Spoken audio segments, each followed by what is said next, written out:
nosso trabalho? Vamos falar um pouquinho mais sobre Vargas? Vamos terminar então esse assunto relacionado à Era Vargas. Agora nós passamos para o último período. Falamos exatamente agora sobre o chamado Estado Novo, também conhecido como a ditadura varguista ou ditadura pessoal de Vargas, não é? Eu disse para vocês na última aula que eu falaria um pouco sobre a Constituição de 1934, exatamente que inicia aquele período que nós tratamos como sendo o período constitucionalista, né? Ou seja, o período onde nós estamos, né, com a Constituição. Porque lembra que é essa a diferença do governo provisório para o governo constitucional.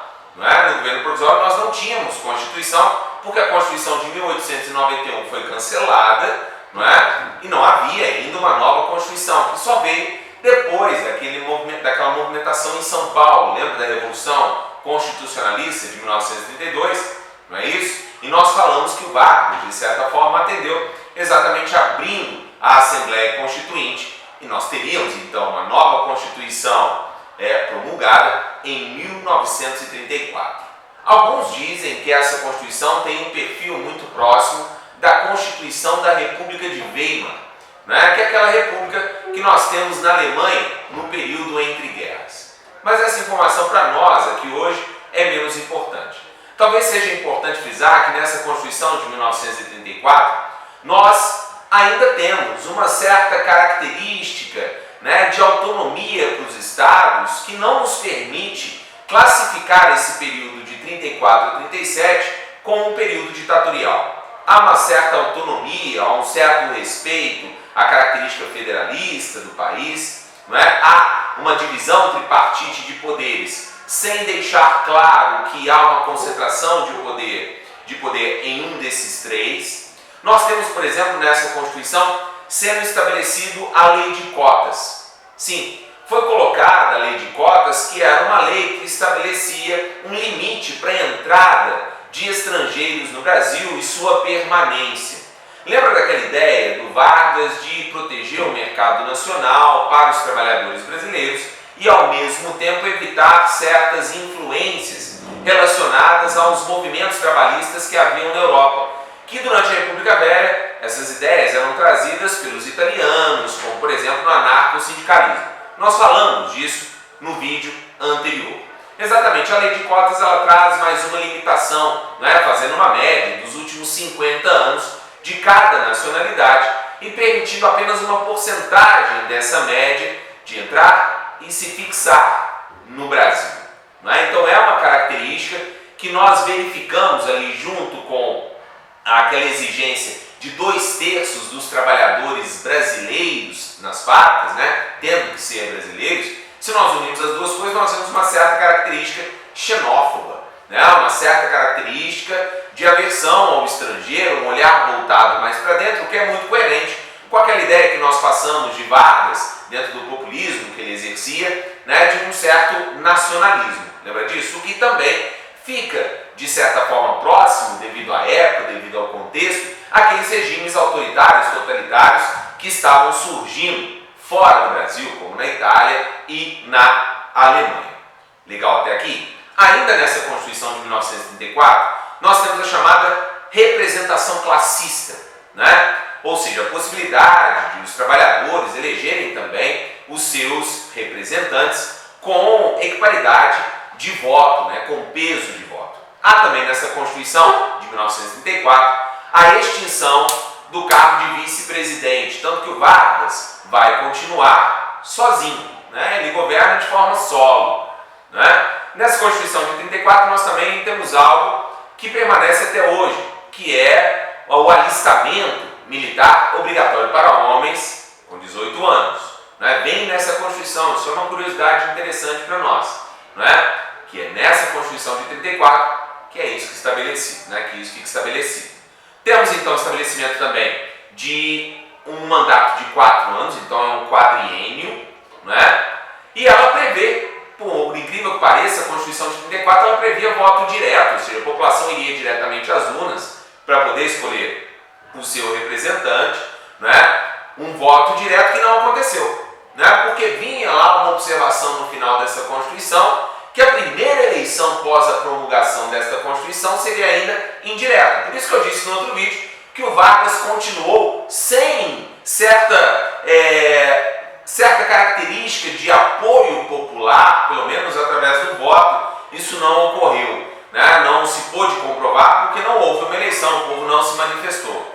E o Vargas vai permanecer ainda, nós falamos no final do outro vídeo, né? Depois, quando vier essa eleição que estava marcada na Constituição de 34, ele vai permanecer por mais tempo, entrando no Estado Novo que nós vamos tratar hoje, exatamente porque aplica um golpe nele mesmo, né? A partir do plano Cohen, que era um plano mentiroso. Lembra de tudo isso? Né? Então nós estamos preparados para poder dar continuidade ao processo. Lembre-se, nós já tivemos esse exemplo em sala com as atividades que nós fizemos, que é super importante estar atento aos detalhes dos vídeos. Pensem nisso, porque essa primeira semana, né, que nós tratamos de atividades relacionadas aos vídeos, né, foi praticamente um teste nosso. Cada vez mais nós teremos que estar atentos a todo o arcabouço de informações que nós temos para que vocês se saiam cada vez melhor.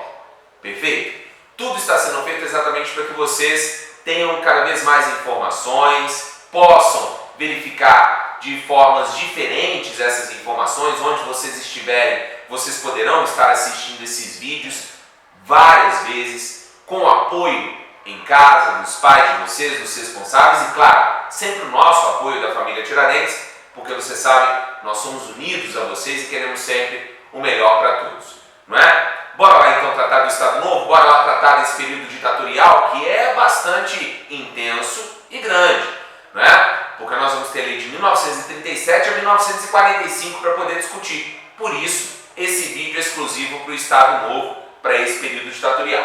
Bora lá. Bom, vamos tratar então dessa Constituição. E aí é interessante vocês compararem com a Constituição de 34 que nós acabamos de abordar. A Constituição de 1937, que é feita logo depois do Plano Cohen, quando ele cancela a Constituição, lembra que eu até falei para vocês que ele se apresentava como uma espécie de salvador da pátria, devido ao fato de que o Brasil estava sob ameaça comunista, né? Então ele cancela a Constituição de 1934 e faz uma nova Constituição. Aí vem uma diferença interessante. A Constituição de 34, por ter tido uma participação efetiva do Congresso, né, para sua aprovação e tal, ela é uma Constituição promulgada, né? Ou seja, ela passa por um certo crivo, mesmo que indireto, né, da população. Mesmo que indireto porque os congressistas, em nome da população, né, fizeram a sua aprovação lá dessa Constituição de 34. Mas não ocorreu da mesma forma na Constituição de 37, que nós chamamos, inclusive apelidamos, de polaca, porque grande parte dos seus artigos tem influência na Polônia, né? Por isso chamada polaca, apelidada de polaca. Interessante. A polaca, então, ela marca o início do Estado Novo. Ela marca o início do Estado Novo exatamente porque ela não tem essa característica de promulgada. Ela foi outorgada. Isso quer dizer que ela foi imposta, né, de maneira vertical, de cima para baixo, né? Nós não vamos ter uma aprovação popular, mesmo que indireta dela. Ela já traz certas características que realmente nos possibilitam classificar esse período de 37, que ela inicia até 45, como sendo um período ditatorial. Por exemplo, a concentração de poderes no executivo, né? Você já não tem autonomia para os estados, né? Você tem agora o poder concentrado nas mãos do presidente. É aquilo que eu falei para vocês no outro vídeo, lembra? O Vargas começa com um certo apoio, à sua volta você tem um número significativo de pessoas, mas conforme o tempo vai passando, ele vai isolando essas pessoas e ficando sozinho no espaço de debate, acabando por chegar a este momento no qual ele debate com o espelho, debate com ele mesmo, né? Ou seja, sozinho ele governa, de forma totalmente solo, né? É bastante ditatorial isso. E é mais ditatorial ainda porque ela traz censura prévia. Lembra lá dos regimes autoritários, né, antidemocráticos? Nada mais pode circular sem que passe pelo crivo, sem que passe pela verificação de um órgão do governo que será criado, e que nós vamos falar aqui hoje ainda, que é o DIP, Departamento de Imprensa e Propaganda. Não é ele que vai controlar, para poder construir uma imagem boa, uma imagem de bom samaritano, vamos brincar assim, não é? De Vargas, que vai ser conhecido como o pai dos pobres. Mas a gente vai ver que não é só assim, não. Costumo dizer, né, e na verdade não é uma frase de agora, uma frase já clássica, para se referir quanto a Getúlio, que é pai dos pobres, mãe dos ricos, não é? Essa é uma característica bem populista. Tentar agradar a todos, tentar ficar apaziguado para poder manter a ordem e se manter no poder sem problemas para aprovação e execução dos seus projetos, né? Então essa Constituição de 1937 ela foi outorgada, então ela é imposta. Essa Constituição traz a extinção do Legislativo. Olha só, ela está concentrando os poderes nas mãos do presidente, está concentrando os poderes no Executivo, né? Isso é uma real ditadura, né? Isso é uma característica autoritária. Ela também traz, então, dentro disso, uma característica de supremacia desse Executivo, de supremacia do presidente. Ela traz leis trabalhistas à confirmação, algo que, na verdade, já havia na Constituição de 34 também, não é? Lembra que as leis trabalhistas, nós falamos no outro vídeo, elas começaram a ser feitas em 1932, voltadas para o trabalhador urbano. O trabalhador rural ainda não tem direito aqui em 37. Lembra que eu falei para vocês que só virá a acontecer em 1963, com o Estatuto da Terra e do Trabalhador Rural no governo do João Goulart, no governo do Jânio, né? Aqui nós temos novamente a confirmação das leis que estão sendo feitas desde 1932. Agora, cuidado, não é? Até aqui nós não temos o salário mínimo, não é? Isso é algo bastante constante como pegadinha. Não temos salário mínimo ainda aqui. Salário mínimo só vai ser criado em 1940, não é? Então já dentro do Estado Novo é que ele é criado, né? Outros direitos trabalhistas podem vir em prova como tendo sido criados desde 32 a 34, ou mesmo dentro do período constitucional, não é? Mas salário mínimo não. Salário mínimo em 1940 é que ele será criado, ainda estamos em 37. Bom, suspensão dos partidos políticos. A grande alegação do Vargas é que os partidos são corruptos, né? E dividem o país. Não permitem a união do povo, né? Não permitem uma ligação entre o povo, o governante, para que tudo aconteça da melhor forma possível, em ordem. Então ele cancela, ele suspende os partidos. Estão todos ali caçados, são considerados então corruptos e são considerados como aqueles que vão partir a nação brasileira. Partido, lembrando, partes de, não é isso? E ele quer um discurso nisso. Perfeito? Bom, essa Constituição, ela traz a proibição de greves. Ou seja, você não tem o direito a exigir direitos. Não é isso? Né? Ou seja, você não tem direito a se manifestar. Perfeito? Bom, Vargas, ele tem uma imagem ambígua. O Vargas é uma pessoa que até hoje, né, desperta adorações. Ele realmente foi um político marcante, como eu disse para vocês, até Fernando Henrique citando, né, no discurso de despedida do Senado, né? E temos o ódio, aqueles que odeiam Vargas. Aqueles que adoram Vargas têm como alegação exatamente os direitos, principalmente trabalhistas, que ele traz e que não existiam antes de 1930. Lembra que o Vargas tem o objetivo de romper com aquele Brasil pré-30. E aqueles que odeiam Vargas, odeiam alegando sobre o autoritarismo que ele traz em si. E a gente não pode dizer que um ou outro está certo. Nós temos que ter muito cuidado com isso. A própria postura do Vargas, como um político que consegue ficar todo esse tempo no poder, e é importante frisar isso, né? Não é qualquer pessoa que consegue se manter no poder tanto tempo, né? Tem que se levar isso em consideração. Não é qualquer político, né? Não é qualquer pessoa que está ali no poder. Ele sabe agir no momento certo, da forma certa, ele soube usar muito bem as suas características populistas. Lembra do populismo, né? Que nós discutimos lá no outro vídeo as características. Lembrou? Se não lembrou, para o vídeo, pausa, decora o tempo, volta lá naquele outro vídeo e veja as características do populismo. Depois volte para cá para você entender melhor essa postura do Vargas. Legal?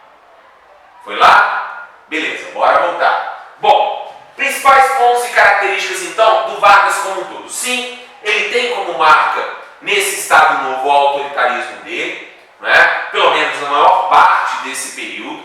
A gente vai ver que no final ele ameniza um pouco a sua postura, exatamente porque a sua imagem estava começando a ficar comprometida. Ele sabe dar um passo atrás quando é necessário, ele sabe recomeçar, sabe mudar o discurso, né? O Vargas é super interessante na oratória dele, né? O Vargas adaptava o discurso.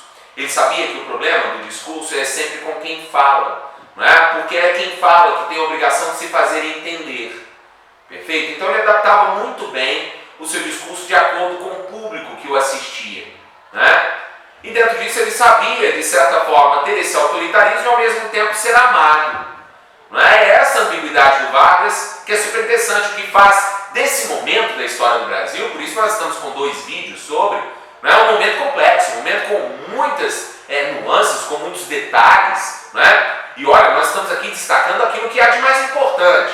Né? Depois, em sala, se vocês quiserem, eu indico para vocês diversos livros que nós podemos discutir sobre isso. Olha, tem um livro que eu gosto bastante, né, que vocês podem consultar, que é o Imperialismo Sedutor. Vai falar um pouco sobre isso, sobre a relação do Brasil, por exemplo, com os Estados Unidos nessa época do Vargas. O autor é Antônio Pedro Tota. Legal? É uma indicação só, mas existem várias, nós podemos indicar várias para vocês em sala, só pedir. Legal? Bom, populismo, né? E nesse populismo é que eu disse para vocês, ele vai flertar, não é? Ele vai ali massagear, vai conversar, vai dizer que atende tanto, né, aquelas classes menos abastadas quanto as elites. Por isso que a gente fala, dentro desse populismo praticado pelo Vargas, que ele é pai dos pobres, fez as leis trabalhistas e tal, e mãe dos ricos, porque os favorece também em muitas questões que ele vai exercer, como por exemplo o próprio investimento, o próprio crescimento, né, que ele procura ter em indústrias específicas, né? E não é qualquer elite também que o Vargas favorece, não. Lembra o que ele fez, por exemplo, com a elite de São Paulo, que veio inclusive a se revoltar em 1932 porque fora esquecida desde 1930, né? Ou seja, você tinha que meio estar do lado dele, tinha que concordar com ele. Vargas não aceitava muito você ser contra a ideia dele, né? Bom, então ele flerta com todos para poder manter a ordem. Outra característica importante, talvez seja mais lembrada em prova, é o trabalhismo dele. No dia 1º de maio, sempre no dia 1º de maio, né? E aí data importantíssima para o trabalhador. No dia 1º de maio ele sempre ia em São Januário para poder fazer um discurso para os trabalhadores, né? Falando sobre tudo aquilo que ele havia dado aos trabalhadores. Olha só como é que ele se apropria do poder, né? Nós sabemos que a administração pública, né, quando você exerce um cargo, não é você ali, né? É o cargo, é o seu cargo, né? Não é você. Mas o Vargas utilizava, né, para certas vantagens pessoais, para poder propagar a imagem dele, né? Então ele usava o dia 1º de maio para poder fazer um discurso sobre aquilo que ele havia dado, havia fornecido aos trabalhadores, e aquilo que ele estava planejando ainda dar aos trabalhadores, não é? A gente tem que pensar sobre isso, né? Ele vai se utilizar de programas de rádio, né, para poder fazer a sua imagem, né? Isso é muito característico do populismo, né? E mostra bem essa ideia que nós discutimos no outro vídeo de uma busca pela manipulação das massas. Bom, visão positiva do trabalho e do trabalhador, isso é interessante, né? A gente pensar algo um pouco mais profundo até. Né? Até 1930 você não tinha uma boa visão do trabalhador, daquele que trabalha, né? Geralmente era aquele que estava menos abastado, estava sendo excluído, né? Marginalizado da sociedade. Agora que não, agora há uma valorização do trabalhador, a carteira de trabalho que será criada vai ser valorizada aqui também, não é? Então há uma valorização daquele que trabalha, né? Certos discursos que nós temos hoje, né, em relação ao trabalho, o trabalho dignifica, etc. Esses discursos foram construídos a partir de 1930, em grande parte, né, pelo Vargas, a partir das atitudes do Vargas, né? Não que ele tenha tido total início aí, porque a gente observa isso também ali já no Segundo Império, por exemplo, na República Velha para alguns, mas isso realmente se torna um discurso mais amplo, né, que atinge um número maior de pessoas a partir realmente da atitude da política que o Vargas pratica, né? É a ideia de que o governo cuida, né? Uma visão meio paternalista, né? De que o governo protege a sociedade, né? Ele é o responsável por isso, então cria uma certa dependência. Lembra daquilo que nós falamos lá no governo autoritário, que as pessoas têm uma tendência a idolatrar o líder? É exatamente um pouco que o Vargas está criando aqui, né? Ou seja, o governo cuida, o governo é como o pai da sociedade, a sociedade toda é a família do governante e ele faz de tudo pelos seus. Bom, o dito, lembra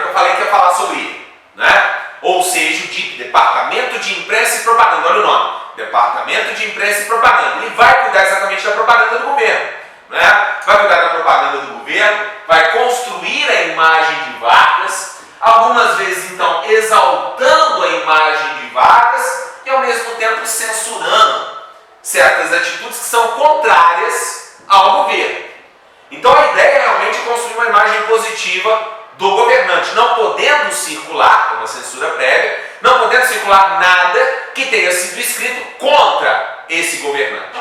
Entendido? Bom, pai dos pobres, mãe dos ricos.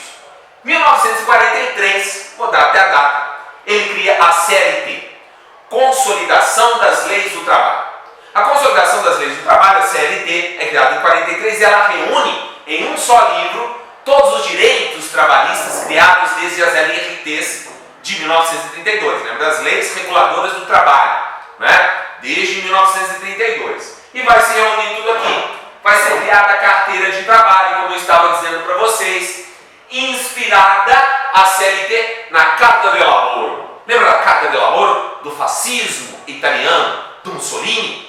Não é? A Carta del Lavoro é que está inspirando a CLT. Opa! Lembra que a Carta del Lavoro também inspirou a própria Constituição fascista italiana, não é? Então olha só a referência do Vargas, o que confirma o comentário que eu fiz no vídeo anterior, de que o Vargas, desde o início, apesar de não demonstrar isso claramente no seu discurso, ele flertava sim com o fascismo. Apesar de nós não podermos afirmar, também disse isso no vídeo anterior, que o Vargas era fascista. Alguns o fazem, afirmam assim, defendendo que existem várias formas de fascismo. Mas se nós pegarmos por uma questão metodológica, por uma questão de critérios, geralmente estabelecidos no estudo da história, o Vargas não pode realmente ter essa titulação.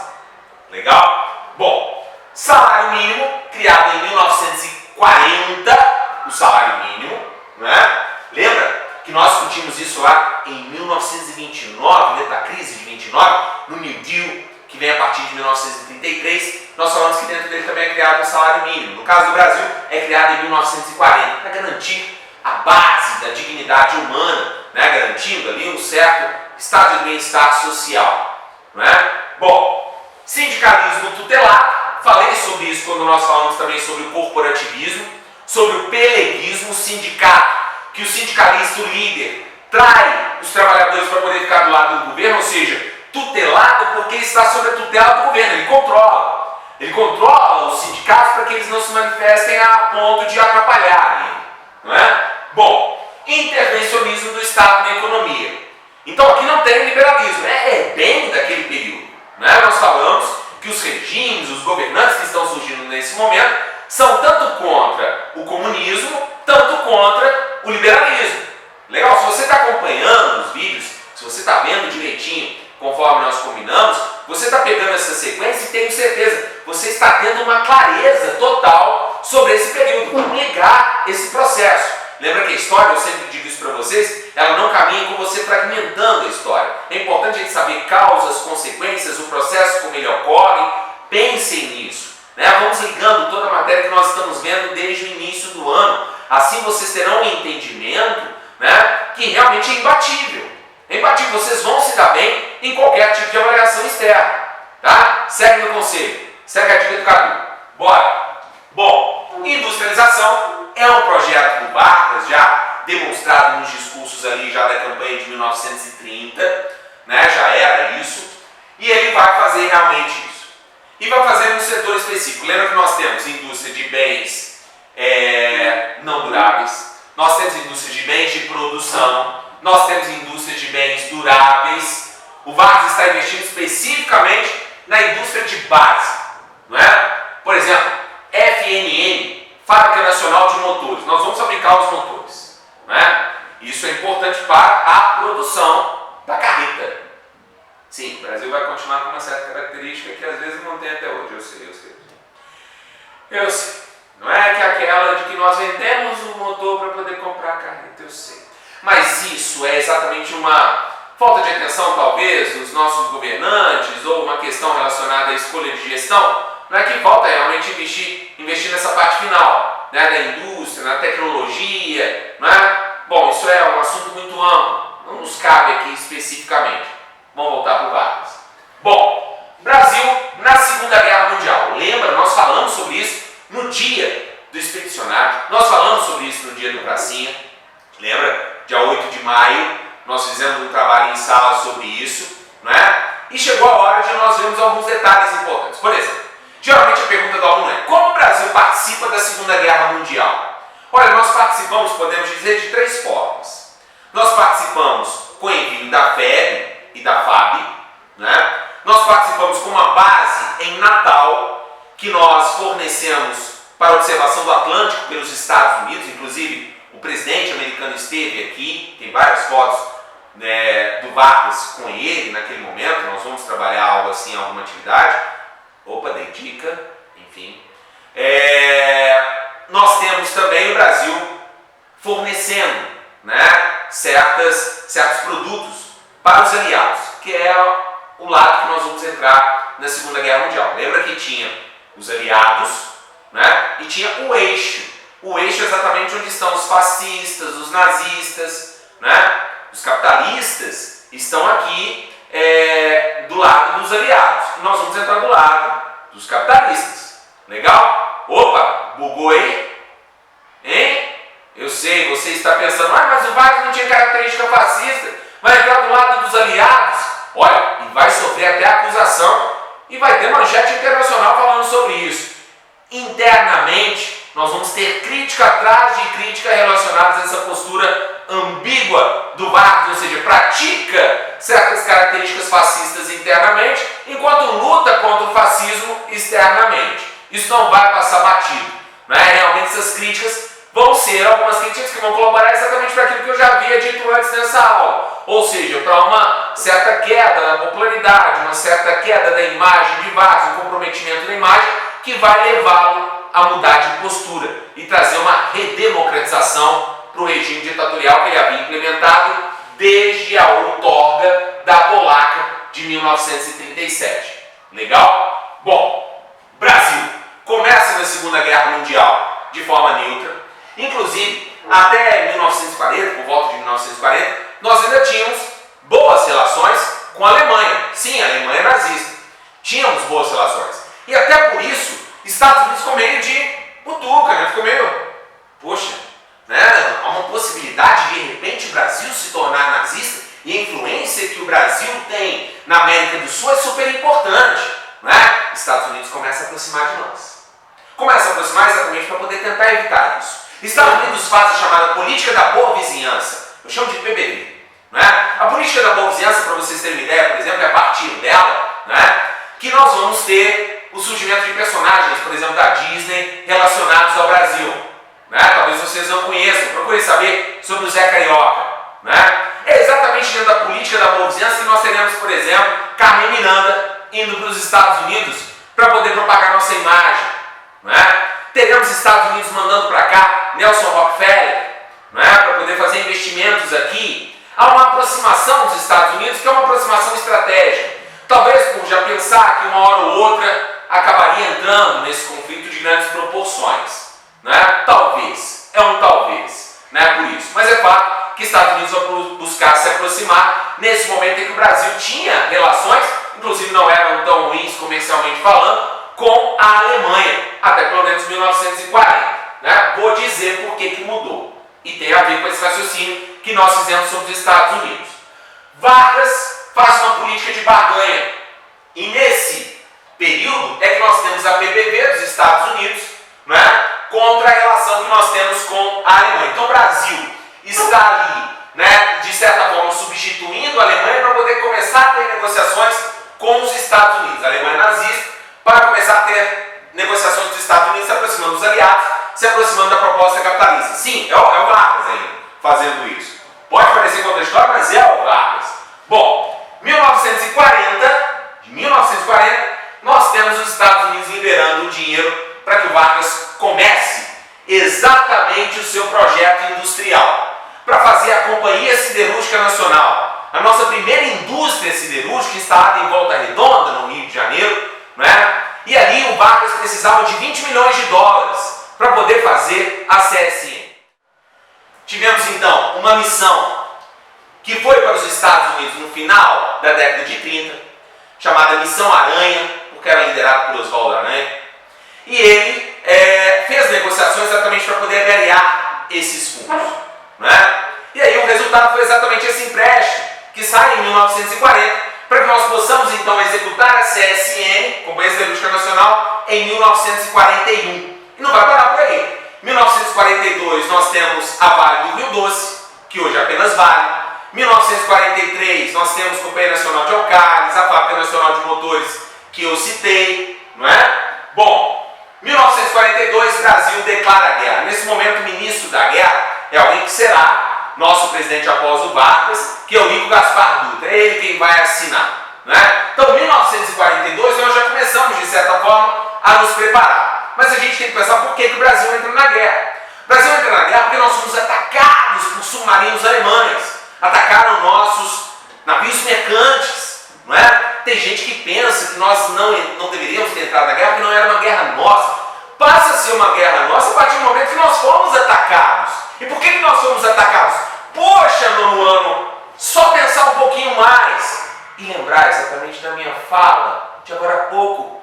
O Brasil havia se aproximado dos Estados Unidos, estava deixando as negociações com a Alemanha de lado. É claro que nós nos tornamos um alvo. Antes nós éramos estratégicos porque, sendo um país subcontinental, não é? Com grande influência sobre a América do Sul, a posição que nós tomássemos nesse conflito iria influenciar com certeza os nossos vizinhos, correto? Então acaba que o ataque ao Brasil, ele é estratégico para a Alemanha no sentido de evitar também, não é, que o Brasil venha a se tornar totalmente ao lado, talvez uma retaliação até, pelo fato de nós pegarmos empréstimos com os Estados Unidos, mas se tornasse efetivamente capitalista, não é? Mas não deu certo. Não deu certo porque nós entramos e não saímos muito bem, não é? Temos toda a honra de estar ao lado dos vitoriosos, não é? Nunca nos esqueceremos das ações dos nossos expedicionários, não é? Que muitos deles, quase 500, deram sua vida por nós e não devem ser esquecidos, né? Como nós dissemos em outro momento em relação a Tiradentes, repito agora em relação aos expedicionários, né? Que é o fato de que nós temos sempre que nos lembrar daqueles que verteram sangue por nossa pátria. Realmente são os nossos verdadeiros heróis, não é? Bom, 1944 já começa então a campanha da Itália, aí sim nós vamos ter, ou seja, já temos ali uma ação de preparo da FEB, de preparo da FAB a partir de 42, mas aí em 44 nós temos então a participação efetiva do Brasil com a FEB, a Força Expedicionária Brasileira e a Força Aérea Brasileira. Lembrando que é com Vargas também que a Força Aérea surge, né? Ministério da Aeronáutica e tal. Bom, fim do Estado Novo. Fim do Estado Novo vem. Segunda Guerra Mundial trouxe essa contradição, ou seja, o Brasil entra do lado dos aliados, do lado dos capitalistas, ainda praticando certas características fascistas internamente, pois ele estava avaliando a Constituição Polaca de 1937, é uma contradição que não vai passar barato, ele vai sofrer acusações, então, principalmente de um partido que surgiu em 1943. Olha, Caru, não é? Mas você tinha falado que ele tinha caçado os partidos? Sim, surge na clandestinidade, a chamada UDN, União Democrática Nacional, que eram a elite capitalista internacionalista, que não lucrou com Vargas, né? Porque o Vargas era muito nacionalista. Então já surge como oposição a Vargas e vai fazer grandes críticas a essa ambiguidade também. 1945, aumento da oposição, não é? O Vargas vê que realmente precisa mudar de postura, ele então vai anunciar eleições, vai trazer a redemocratização, vai marcar eleições, a abertura do regime, mas fica aquela aura, né? Ah, mas ele vai fazer outro plano COI e vai impedir a eleição de acontecer. Por isso, alguns se movimentaram e ele acaba deposto. Em 29 de outubro de 1945 acaba deposto, retirado pelo medo de um novo golpe em nome da segurança nas eleições, não é? Ele também, claro, por causa da abertura das eleições, ele autoriza a existência de partidos, aqueles que estavam então na clandestinidade voltam a poder existir, como por exemplo o PCB, lembra que a gente falou que foi caçado lá na LSN, né? Lembra disso? Partido Comunista Brasileiro. Mas nós temos 4 partidos importantes aqui nesse final. O PTB, que é exatamente aqueles que estão associados aos sindicalistas pelegos, ou seja, Vargas está ali, não é? PSD, Partido Social Democrata, esse partido é elite nacionalista que lucrou com Vargas. Então nós temos aqui o Vargas, querendo ou não de forma indireta, participando de 2 dos 4 partidos. Tanto que esses 2 vão se unir e vão lançar o mesmo candidato, que era aquele que havia sido o da guerra do Vargas, que tinha assinado o envio da febre, que é exatamente o Eurico Gaspar Dutra que vai vencer. Não é? Temos também a UDN, União Democrática Nacional, que é contra o Vargas, e temos o PCB, né, o Partido Comunista Brasileiro. E além desses partidos, nós ainda tivemos um movimento chamado movimento queremista. Queremos Getúlio, queremos a permanência de Getúlio. Já Getúlio não era candidato, né, se buscou essa outra via para a permanência. Ou seja, entre aqueles candidatos existentes, é melhor que Vargas continue. Mas sem efeito. Né? Nós vamos discutir num próximo vídeo sobre a história do Brasil exatamente o que ocorreu nessa passagem para que o Dutra assuma. Vocês vão ver que o Vargas não sai da política. Ele é deposto, mas não sai da política porque vai se candidatar. Mas vai se candidatar para o poder legislativo. E já adianta, vai ganhar. Não tinha perdido tanta popularidade assim não. Mas vai acabar se isolando, vai lá para São Borja, cuidar dos netos, lá no sul do país, não é? E vai voltar no momento em que ele sente que dá para voltar nos braços do povo. Não dá para ignorar Vargas. Ele é realmente importante para a nossa história. Ele é um divisor de águas, como eu disse. Entendendo Vargas, nós entendemos muito daquilo que ainda virá e que nós discutiremos aqui no 9º ano até o final do ano. Beijo para vocês. Abraço!